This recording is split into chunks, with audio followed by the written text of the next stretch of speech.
शासन दिल्ली में रहा, जिस प्रकार से काम नहीं करना और एक माहौल ऐसे बनाना जिससे यह प्रतीत हो कि वो बहुत मेहनत कर रहे हैं, बहुत परिश्रम कर रहे हैं और सिस्टम को सुधारने की कोशिश कर रहे हैं, आज एक उदाहरण के सहित हम उनके इस पोल को खोलेंगे।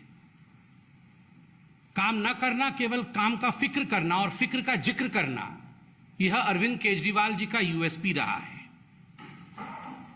और खास करके विज्ञापनों के माध्यम से अपने पार्टी के भिन्न भिन्न विषयों को आगे बढ़ाने की चेष्टा करना, जो धरातल पे वास्तविकता नहीं है।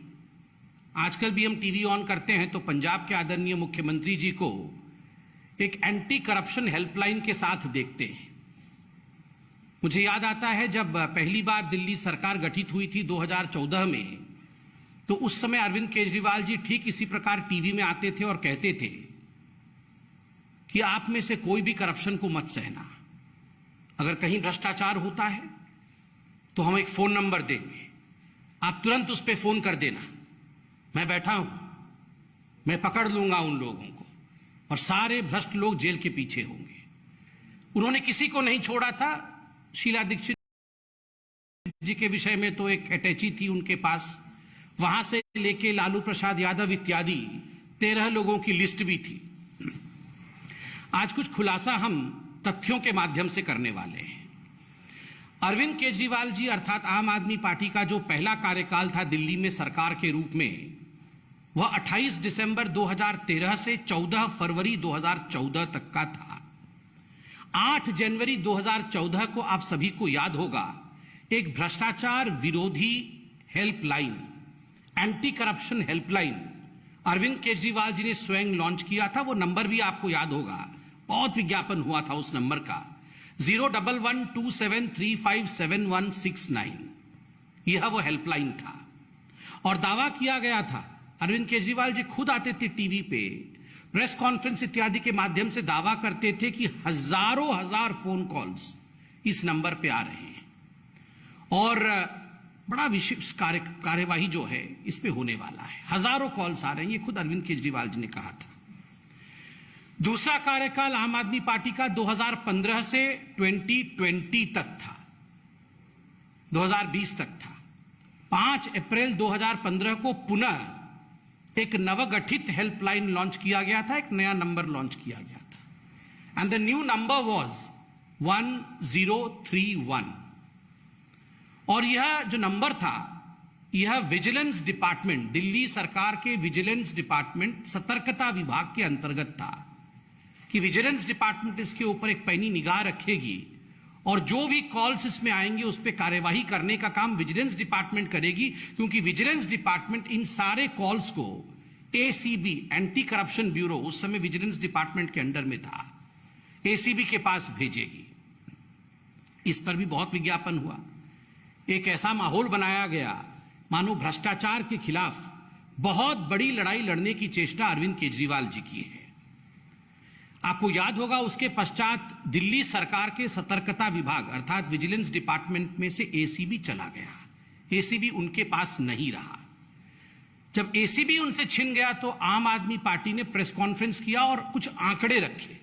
प्रेस कॉन्फ्रेंस के माध्यम से उन्होंने आंकड़े रखा कि ये जो हेल्पलाइन 1031 खोला गया था, उसके माध्यम से जो कॉल आए थे उनकी संख्या 1,25,000 की थी। 1,25,000 calls were received through this helpline, the anti-corruption helpline, that is 1031. And mostly these anti-corruption calls, ये जो भ्रष्टाचार के विरोध जो calls थे, ये calls कुछ विभागों की थी जिसमें एमसीडी, पुलिस, परिवहन विभाग और दिल्ली जल बोर्ड सम्मिलित थे। कि इन 4-5 विभागों का बहुत कॉल्स आया है, 1,25,000 कॉल्स आई है। और आम आदमी पार्टी ने प्रेस कॉन्फ्रेंस करके कहा था उस समय कि इसके आधार पर लगभग 152 अधिकारियों को निलंबित अर्थात सस्पेंड किया गया है और 35 अधिकारियों को गिरफ्तार किया गया है। एक आरटीआई का सिलसिला चालू हुआ, राइट टू इंफॉर्मेशन है। लोगों ने जानना चाहा कि वास्तविकता इस नंबर का क्या था, कितने लोगों को वास्तविक रूप से इसमें सजा हुआ। जो दिल्ली पुलिस की आरटीआई की जवाब 13 मई 2015 को दिल्ली पुलिस से यह आरटीआई में मांगा गया कि कितने लोग गिरफ्तार हुए, क्योंकि जो नोडल एजेंसी है कार्यवाही करने की, एफआईआर दर्ज करने की, शिकायत दर्ज करने की, वो तो आप हैं, तो कितने लोग गिरफ्तार हुए, क्या कार्यवाही हुई। तो दिल्ली पुलिस का कहना था कि कुल मिलाकर के 1031 पे 282 कॉल्स मात्र आए और 7 केस दर्ज हुए। गिरफ्तारी किसी की नहीं हुई, मात्र 7 केस दर्ज हुए। Just imagine. आम आदमी पार्टी के प्रवक्ताओं ने, उनके नेताओं ने प्रेस कॉन्फ्रेंस करके कहा 1,25,000 कॉल्स आई, 152 सस्पेंड हो गए, 35 गिरफ्तार हो गए। भारी जुर्म हो गया था इसलिए 35 गिरफ्तार हो गए।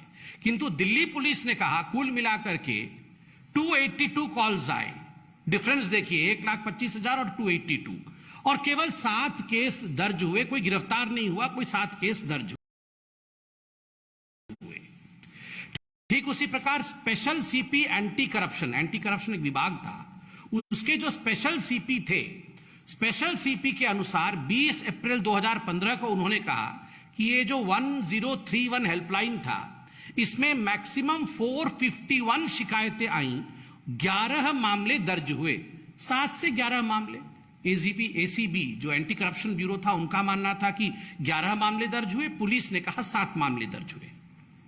बाद में आपको पता है ये जो हेल्पलाइन था 1031, जिसके ऊपर इतना फैनफेयर हुआ था कि पता नहीं दिल्ली का चेहरा बदल जाएगा, करप्शन आम आदमी के जीवन से समाप्त हो जाएगा, ये बंद हो गया।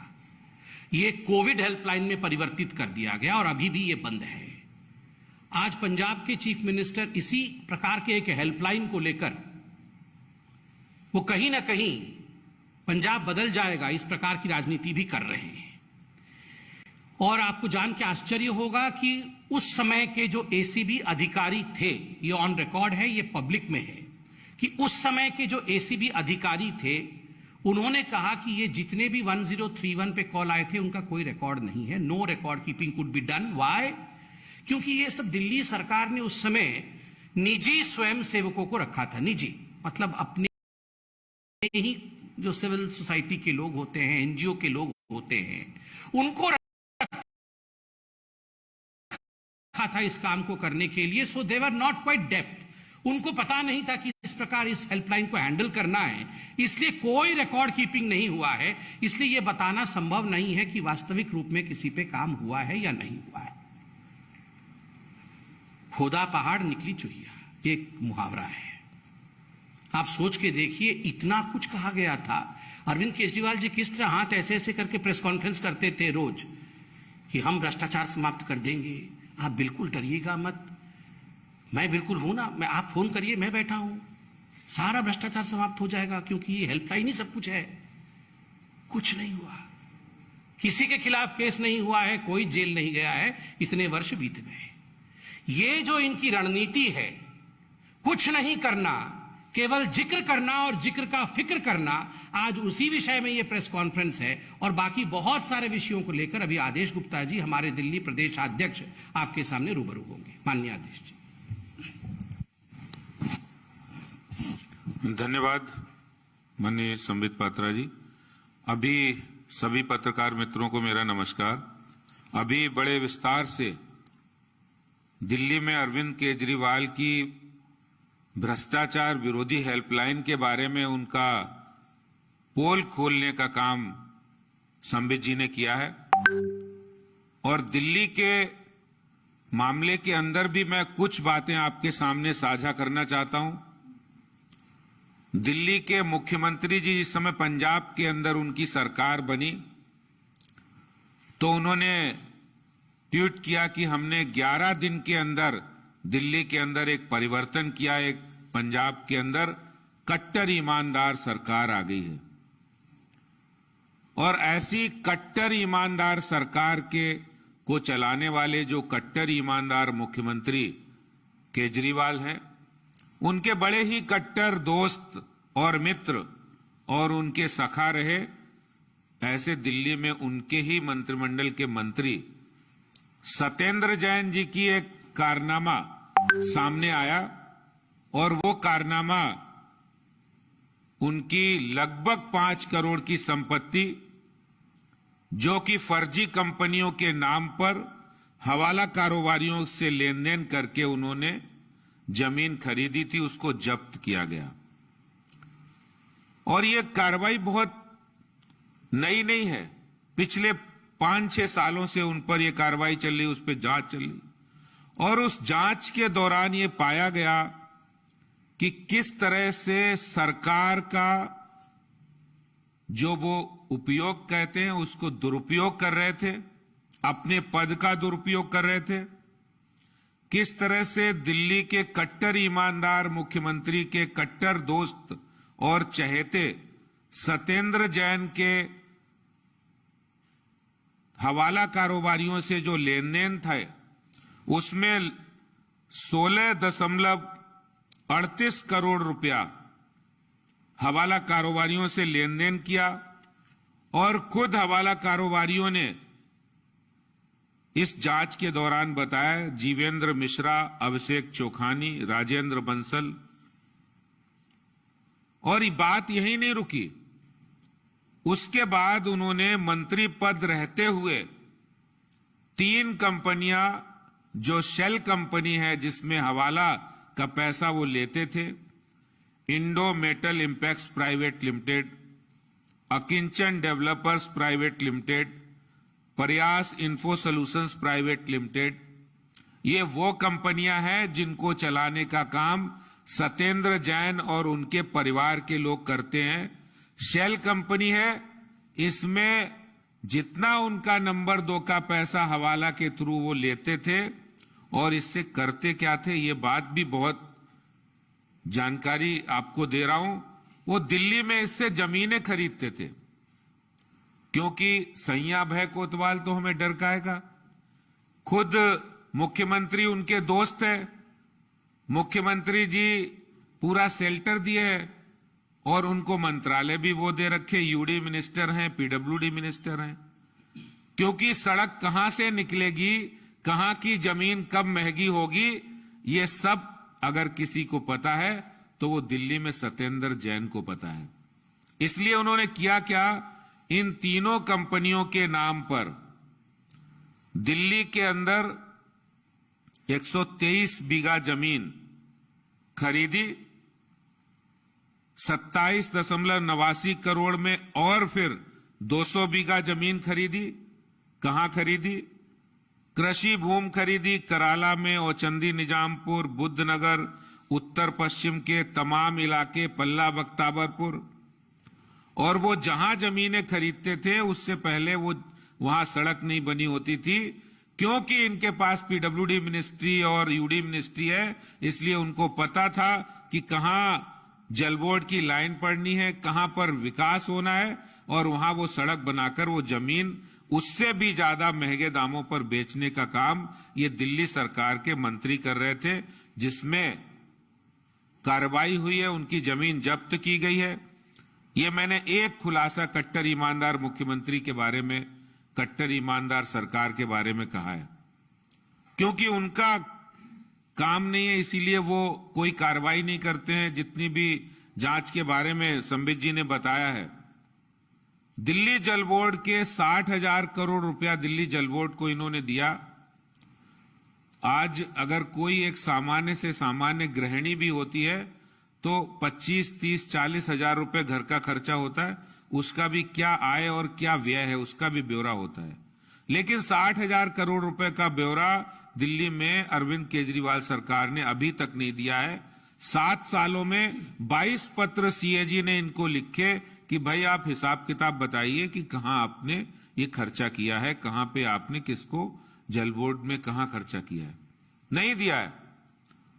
और आखिरी पत्र में सीएजी ने साफ लिखा है, इसका मतलब आपने फोर्जरी की है, आपने फ्रॉड किया है, आपका इंटेंशन ठीक नहीं है।